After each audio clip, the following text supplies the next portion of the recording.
अगर आप गार्डनिंग में नए हैं तो सिर्फ 4 फर्टिलाइज़र पौधों के लिए ला के रखें। आप इन्हीं के बल पर अपनी गार्डनिंग में सफलता प्राप्त कर सकते हैं। Hello, good morning. मैं हूँ विभा तिवारी लखनऊ से। मैं हास वंडरफुल गार्डन में आपका स्वागत करती हूँ। जब हम गार्डनिंग की शुरुआत करते हैं तो सबसे पहले यही मन में विचार आता है कि कौन कौन सी फर्टिलाइज़र लाएं। उससे रिलेटेड तरह तरह की फर्टिलाइज़र लाते हैं, अलग अलग तरह की लाते हैं और पैसा बर्बाद करते हैं। तो आज हम सिर्फ 4 ऐसी फर्टिलाइज़र बता रहे हैं जिनको आप स्टार्टिंग में ला सकते हैं। आपके पौधों में बहुत ही अच्छी ग्रोथ होगी और फ्लावरिंग भी होगी। तो वीडियो को ज़्यादा लंबा ना खींचते हुए उसमें मैं बताती हूँ। सबसे पहला जो फर्टिलाइज़र है जो बेहद ज़रूरी है वो है, तो सबसे पहले सबसे बेसिक खाद वो है गोबर की खाद। इसके बारे में सभी जानते होंगे। पौधे अगर एक भी पौधा आप लाते हैं तो इसकी ज़रूरत आपको पड़ेगी, चाहे आप गोबर की खाद लाएं चाहे वर्मी कंपोस्ट लाएं। गोबर की खाद तो बेस्ट है, ये परफेक्ट एनपीके का काम करती है। एनपीके नाइट्रोजन, फास्फोरस और पोटेशियम तीनों ही पौधे के लिए बेहद ज़रूरी होता है। गोबर की खाद जब लें तो ये अच्छे से सड़ी होनी चाहिए। जब आप इसको टच करेंगे तो किसी भी तरह की कोई स्मेल ना आ रही हो, गोबर की स्मेल ना आ रही हो, वो खाद बेस्ट होती है। इसका आप महीने में बस एक बार इस्तेमाल करें और इसका बेस्ट लिक्विड भी बनता है जिसका आप गर्मियों में इस्तेमाल कर सकते हैं, लेकिन सर्दियों में सॉलिड फॉर्म में ही अच्छा रहता है इस्तेमाल करना। ये स्लो रिलीज़ होता है, जबकि आप लिक्विड इसको देते हैं तो वो तुरंत असर दिखा के निकल जाता है, ड्रेन हो जाता है। और तो सबसे बढ़िया तरीका सॉलिड फॉर्म में ही देने का होता है। फिर अगर दूसरी फर्टिलाइज़र की बात करें जो बेहद ज़रूरी होती है वो है, ये है बोन मील। बोन मील जैसे कि मैं नाम से ही बता रही हूँ, ये है हड्डियों का चूरा। ये एक जैविक खाद है और इसमें भरपूर मात्रा में फास्फोरस, कैल्शियम, प्रोटीन और सूक्ष्म मात्रा में नाइट्रोजन भी पाया जाता है, जो कि पौधे की ग्रोथ के लिए बहुत ही ज़रूरी होता है।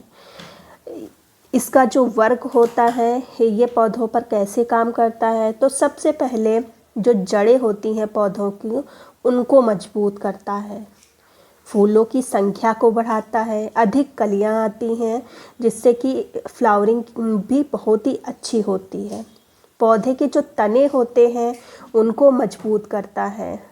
तो सबसे ज़्यादा ज़रूरी जो दूसरे नंबर पर मेरे समझ से जो आता है वो है बोन मील, क्योंकि मैं पर्सनली यूज़ कर रही हूँ इसको। जब मैं पहले नहीं यूज़ करती थी तो मुझे ज़्यादा प्रॉब्लम होती थी, और ख़ासकर ये जैसे कि गुलाब के पौधे को बहुत ही पसंद होता है। गुलाब है, और अगर वेजिटेबल में जाते हैं तो ये लौकी है, तुरई है, इन सब का साइज़ बढ़ाता है। तो इसका इस्तेमाल ज़रूरी रहता है। अगर इसके सब्स्टिट्यूट की बारे में बात करी जाए तो मुझे नहीं लगता कि इसका कोई परफेक्ट सब्स्टिट्यूट होगा। हाँ, होता है, जैसे कि सोयाबीन को पीस के डाल सकते हैं, अंडे के छिलकों को पीस के डाल सकते हैं, लेकिन उतना इफ़ेक्टिव नहीं होता जितना कि ये होता है।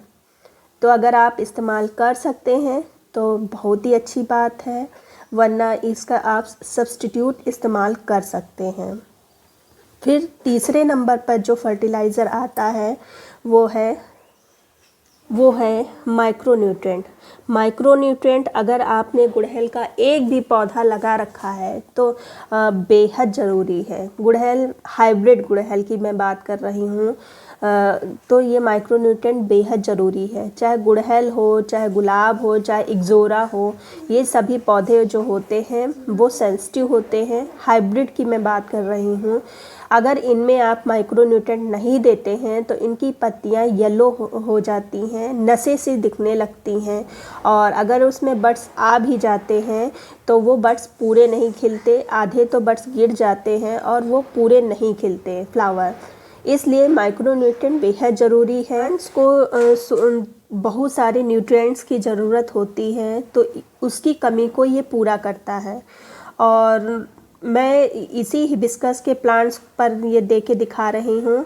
यही प्लांट्स मेरा यही पत्ती येलो कर रहा था, और इस पे मैंने एक वीडियो भी बनाया है कि कैसे आप अपनी पत्तियों प्लांट्स की पत्तियों को की हालत को सुधार सकते हैं। तो इसी पर मैं फिर से अप्लाई कर रही हूँ। और सबसे पहली बात है कि अगर आपका पौधा नीचे से घना हो रहा है तो नीचे की सारी ब्रांचेस रिमूव कर दें।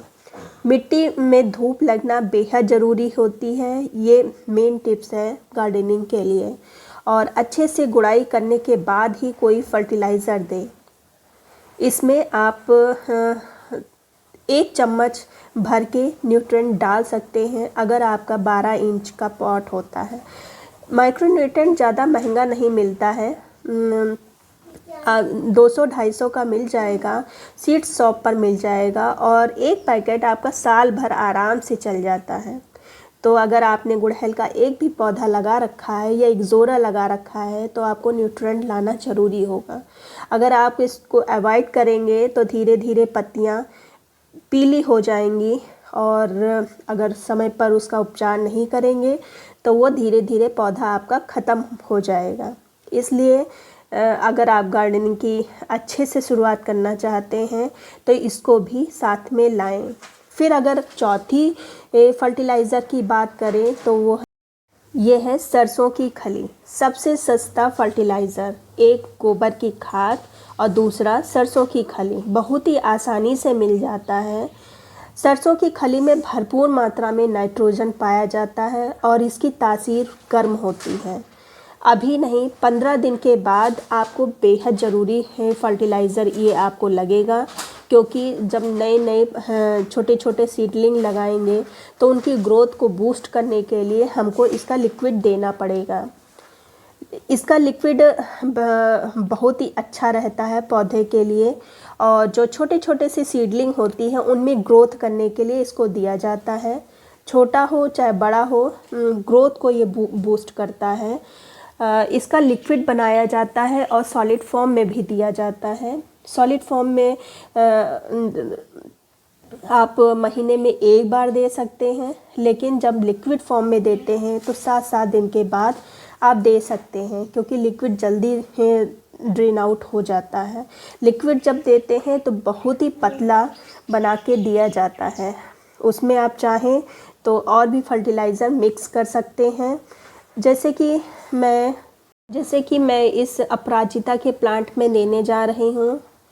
और ये जो मैंने फर्टिलाइज़र बताया है, इसके अलावा अगर आप 7-7 दिन पर मेरे बताए जो लिक्विड मैंने 4-5 तरह के बताए हैं लिक्विड फर्टिलाइज़र, उनका भी आप इस्तेमाल करेंगे तो आपकी गार्डनिंग बहुत ही अच्छी और इजी हो जाएगी। वरना आप बहुत परेशान हो जाएंगे, क्योंकि प्लांट्स की छोटी छोटी जो नीड्स होती हैं उनको आप नहीं समझ पाएंगे। और इसके फर्टिलाइज़र के साथ साथ में आपको एक कीटनाशक भी अपने पास रखना पड़ेगा, चाहे वो आप होममेड बनाएं। मैंने होममेड एक बेस्ट कीटनाशक बताया हुआ है, उसको भी आप बना सकते हैं, चाहे आप मार्केट से लाएं। दोनों ही बेस्ट रहेंगे। सबसे अच्छी बात तो है कि जो मैंने बनाया है 4 चीज़ों से कीटनाशक, वो बढ़िया रहेगा।